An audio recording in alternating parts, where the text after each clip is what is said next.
Okay, the next technique we're going to look at is called the four-directional throw.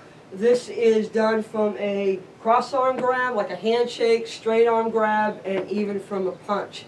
So we're going to show you all three ways to get into it. The first way, which is the most basic way, and what we teach in the technique Breaking the Sword B, is for a handshake.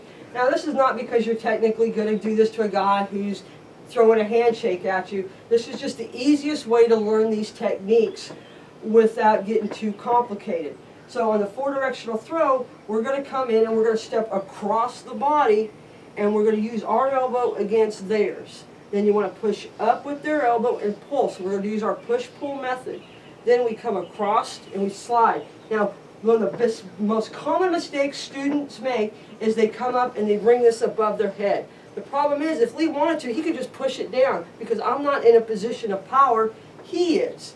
So what we want to do to prevent that, and also to use the feel in case he does try to counter it, is we come in and we do this. This way, if he tries to punch with his other hand, all I have to do is lift. I can see it. Also, it neutralizes that other hand. He can't hit me even if he wanted to, and if he did, it wouldn't be anything behind it. I'm going to slide it across my body, and then you just step straight behind him to take him down. Let me get a little farther back so we can see that. So we come across here, we lift up, we come in, and we take them down. And then you drop your knee on top of them to keep them from bouncing up. Now, there's a lot of different angles you can do to take them down. It's really going to depend on you and your opponent. The height, how big they are, and a lot of different factors. I can still make the same technique work and come out more to the 9 o'clock position.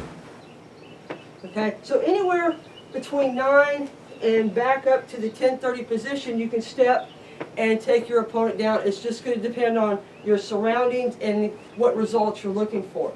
Now the straight arm grab, when they do it, since we're trying to come across the body, we're going to have to come this way. We're going to start by coming with the fingers, because we got to come in around that way.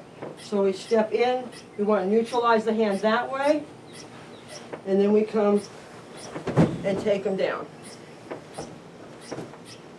Okay, again on the straight arm. There again, we've got to neutralize that hand, because if they're grabbing you because they're going to punch you. They're not grabbing you just to be grabbing you. So you're going to counter grab, the hands are going to pull and slide down, and then you push back up. That neutralizes that punch, and you take them to the ground. Now the last way I'm going to show you with a technique. This is a technique we call stop hit. And basically stop hit's where you just come in, grab and hammer fist, but we're going to add the four-directional throw to it. So as he throws his punch, there's the stop hit technique. Now from here, I just bring the hand across the center line, apply the lock, and I take him down, and I'm back in control. Okay, one last time, the four-directional throw from a punch. Here, there's the stop hit technique. So any technique this way, or anything that uses a punch, you can make it work. Just bring the hand across your center line. You want to neutralize that hand, because remember, they're punching you, or they're going to attempt to maybe even do a second punch. Apply the pressure, and around, and down. And that's 3 possible ways to use the four-directional throw.